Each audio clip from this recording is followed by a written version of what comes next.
this is your first time here, welcome. And our channel is all about how to cheap DIY hacks, RV travel, locations, things like that. So anything RV related. And a lot of toilet videos, let's not lie. Yeah, we kind of seem to have the toilet repair black tank situation handled. And here's another video about black tanks for you guys. Go figure. So if you've been RVing for any period of time, we've owned an RV, you know that after dumping your tanks, there's always that sensor problem that you always look, it always says that there's still something in there when you know it's been dumped. And it makes me a little frantic when I'm doing dishes or just seeing that it's on the full. I don't want the poo to come up, and I certainly don't want everything. Well, I certainly don't want the water to come overflowing into the rig. Right, especially we boondock a lot, we go out dry camping, and watching our gauges is very important. So recently, and we've done all the chemicals, and we have a black tank flush, and we've stuck the hoses down the toilet and all this stuff, and it just doesn't really get to it. So recently we did a little exploring on YouTube, and they recommend that you hydrojet the inside of your holding tanks about once a year, which, this is news to us. Your sensors just get clogged with different particles and gunk and slime, and recently you found out about this buildup called struvite in your black tank, which is a naturally occurring mineral or whatever it is. You can certainly look that up, but it builds up on your black tanks, and they recommend that you hydro wash. Got a quote from a local company, and I said, hey, how much would it be to flush our 3 tanks? The quote at the time of this recording was $250, which, I get it, people got to make a living, but that just seemed like a lot of money to just hose out the inside of your tanks. So what I did is I looked for the hose. I already have a pressure washer, and we'll get into that in a little bit, and I looked for the product to do it ourselves. And I must say that this solution actually took care of that odor that you just can't seem to get rid of. I mean, we use the Happy Camper and all that, which eliminates 99% of it, but you just have that lingering 1%, and this actually took care of it. So let us show you how we did it ourselves, and how perhaps you can save some money on your annual hydro flushing of your holding tanks. Come along.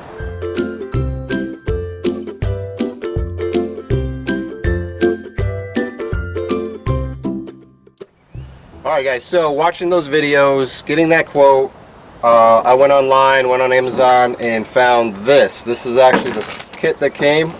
It is a hydro jetting, basically what plumbers use to snake drains and blow out hard clogs. It comes with a flexible hose, which is important so you can get up into your black tank and so forth, and it comes with a bunch of fittings. It also came with a little Teflon tape.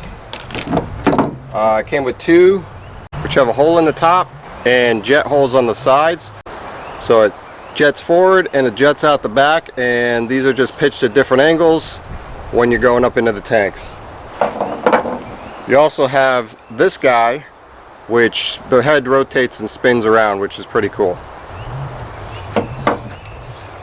And they give you an adapter for your pressure washer.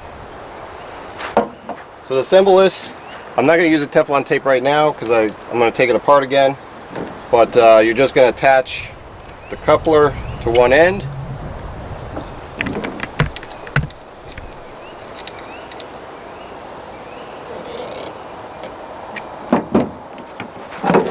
and you're going to take your standard pressure washer wand,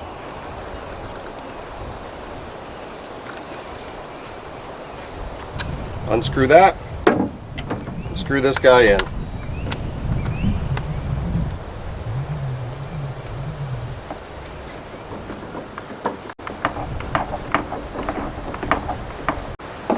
You're going to take the other end, and you're going to pick the nozzle end that you're using, screw it on. Again, you can use a Teflon tape, but I'm just putting it on. Make sure you put it on tight in case it gets stuck somewhere, it doesn't come off.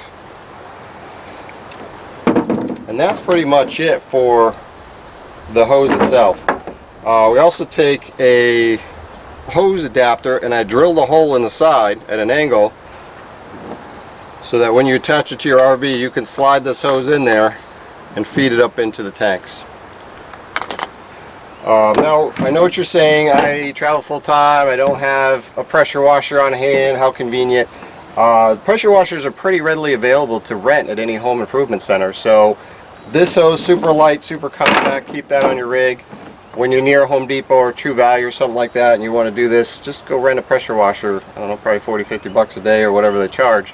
And at the time of this recording, this hose was about $60, $65. And then we just had this guy laying around. This was an extra unit, but even if you had to buy it, maybe another $10. So this whole setup right here, with renting the pressure washer, is probably going to run you about $100. Maybe 120 bucks when a company wants to charge you $250. And now you have this equipment and you can do it every year or however often you need to do it. So let's go ahead and show you how it works.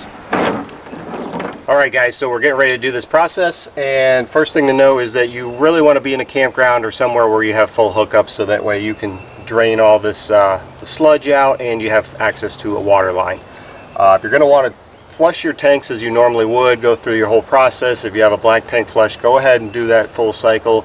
That way we're starting at a relatively clean spot, and then we can just get in there and get all the caked up debris on the walls and hopefully get those sensors clean for you guys.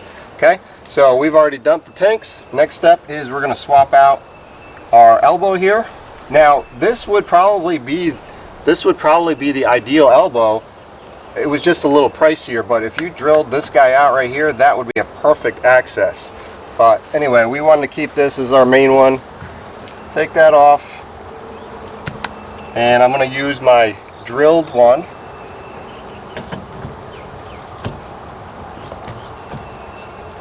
And just like that, we're ready to go. You're going to take your hose end, you're going to feed it in the hole, and you're going to make sure that your tank that you want to clean, like right now we have our black tank open, so that this can go up in there. I'm going to start the pressure washer, so there's probably going to be a lot of noise. We'll probably sound over that, but you just watch how I go in and flush out the tanks.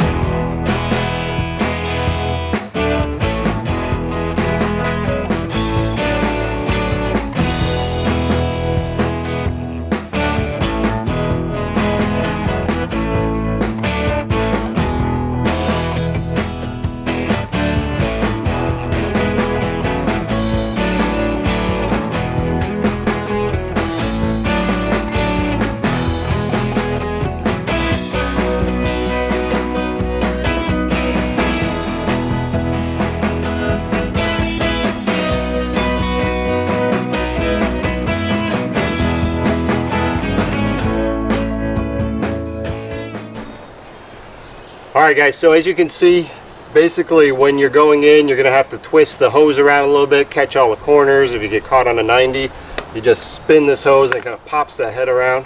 Also, if you're doing this by yourself, a clamp on the trigger of your pressure washer is going to help out a lot. Or if you have somebody else helping you, they can run the gun while one person is in here snaking it out. If you're in a public facility, you may want to put a dish pan underneath this just to catch any of the black tank drips, because you might run into some problems. We're on private property here, so it's not really that big of a deal. Have a rag handy just to cover the hole in case anything comes out spraying at you. And other than that, that's pretty good. With our unit, it's very difficult to get into the gray tanks, so I'll show you guys a trick on how to get into those complicated tanks through the roof instead of through here. Alright guys, so with our gray tanks, like I mentioned, it's very difficult to get that hose up into the pipe and then make the turn just because they're smaller hoses. Coming through your plumbing vent stacks from up top is probably the easiest way to get into some of these tanks. Even your black tank, if you can't get up from the underneath, you can always come down here.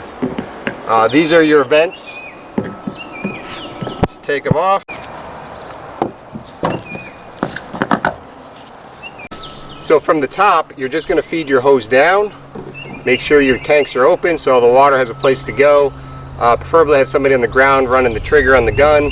And you're just going to feed this guy in there as far as it'll go. You'll feel when it hits the gray tank, you can just kind of spin the hose, and that kind of whips the head around so you can get all the corners, and just sit there and just you know, work this guy up and down and flush that tank really good. And then you can just go ahead and work all of your tanks from the top if that's easier for you. So that's just a little hack on how to get to the gray tanks that are difficult from underneath. Alright guys, thank you for watching this video. If you're looking for this hose, I'm going to leave the links below as always. If you got any benefit out of this video, please like, share it with other RVers, and just keep up on your maintenance for your RV. Join us on our journey by subscribing, and we definitely appreciate you guys watching, and we'll see you on the next one.